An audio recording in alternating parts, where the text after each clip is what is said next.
দেশের স্থিতিশীলতার জন্য সরকারকে নিয়মিত রাজনৈতিক দলের সাথে আলোচনায় বসার তাগিদ দিয়েছেন বিশেষজ্ঞরা। সেই সঙ্গে যে কোনো সিদ্ধান্ত ঐকমত্যের ভিত্তিতে নেওয়া উচিত বলে মনে করেন তারা। বলছেন, জরুরি সংস্কার, নির্বাচনী রোডম্যাপ ও বিচার, এই তিনটি কাজকেই অন্তর্বর্তী সরকারের গুরুত্ব দেওয়া উচিত।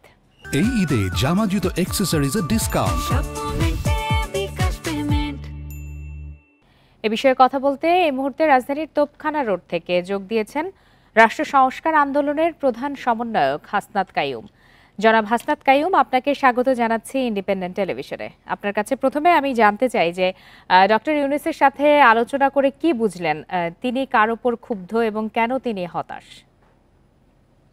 ধন্যবাদ আপনাদেরকে। আসলে আমরা যেটা উনি খোলামেলায় আমাদের সাথে আলাপ করার চেষ্টা করেছেন, ওনার দিক থেকে যেটা বলার চেষ্টা করেছেন উনি, সেটা হচ্ছে যে এইখানে অন্তর্বর্তী সরকার হিসেবে দায়িত্ব নেওয়ার পরে যে সমস্ত কর্মকাণ্ড ওনার পক্ষে আসলে যেগুলি সমাপন করা দরকার তিনি মনে করেছিলেন, তিনি সেই সমস্ত কার্যক্রম আসলে যথাযথভাবে করতে পারছেন না।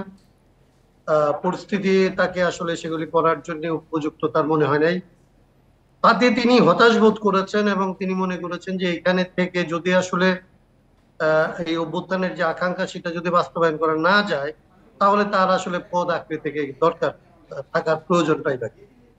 সেই জায়গা থেকেই তিনি পদত্যাগ করার কথা বলেছেন। তো আমাদের কাছে যেটা মনে হচ্ছে এবং উনিও যেটা বলেছেন সেটা হচ্ছে যে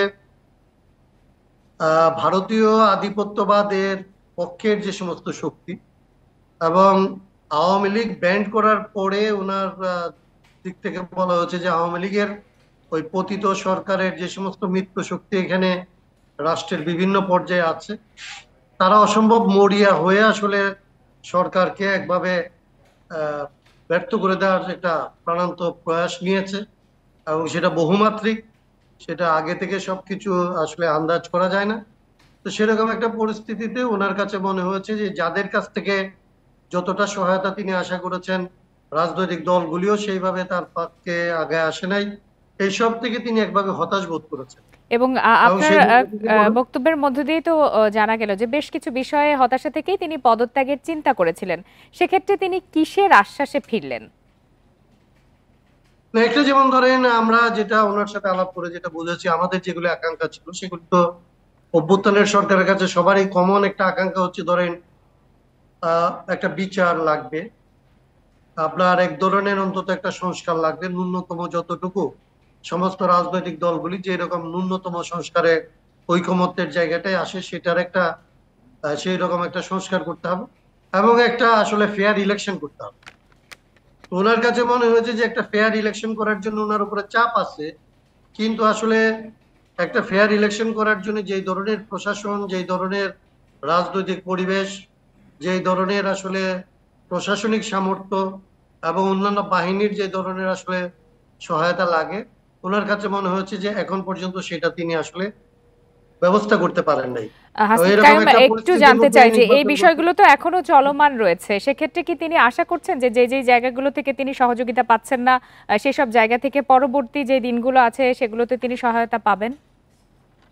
না, নিশ্চয়ই। উনি তো ধরেন এই যে আলাপ আলোচনা, আমরা এটা বলেছি যে ওনার তো সমস্ত রাজনৈতিক দলের সাথে যেভাবে আলাপ আলোচনা করা দরকার ছিল, তাদেরকে যতটা আস্থায় নিয়ে তাদের কাছ থেকে আসলে সহযোগিতাটা তার আদায় করে নেওয়া দরকার ছিল। সমস্ত রাজনৈতিক দল ওনাকে সমর্থন করার পরেও তার আসলে উপদেষ্টা পরিষদ সেই সমর্থনটাকে অ্যাক্টিভেট করতে পারেনি, সেভাবে কাজে লাগাতে পারে নাই। সেটা লাগাতে না পারার কারণে একটা হতাশা তৈরি হয়েছে। আমরা মনে করি যে রাজনৈতিক দলগুলি এখনো পর্যন্ত তাদের সরকারকে সহায়তা করার জন্য প্রস্তুত আছে, কারণ এটা এই সবাই মনে করে তাদের নিজেদের সরকার। আমরাও মনে করি, অন্যান্য আন্দোলনকারী শক্তি তাই মনে। সেক্ষেত্রে কি আপাতত রাজনৈতিক সংকট দূর হয়েছে বলে আমরা ধরে নেব কিনা, আর নতুন কোন সংকটের শঙ্কা রয়েছে কিনা? আমরা তো একটা পর্বে আমাদের কয়েকটা রাজনৈতিক দলের সাথে ওনার কথা হচ্ছে, গতকালকে কিছু রাজনৈতিক দলের সাথে কথা হচ্ছে, আরো রাজনৈতিক দলগুলির সাথে কথা বলবেন। তবে আমি মনে করি আলাপ আলোচনার ভিত্তিতেই সংকট কাটাইতে হবে এবং এটা সংকট কাটিয়ে ওঠার একটা পদ্ধতি, এবং সবচেয়ে ভালো পদ্ধতি হচ্ছে সবার সাথে আলাপ করা এবং তাদেরকে আস্থায় নেওয়া।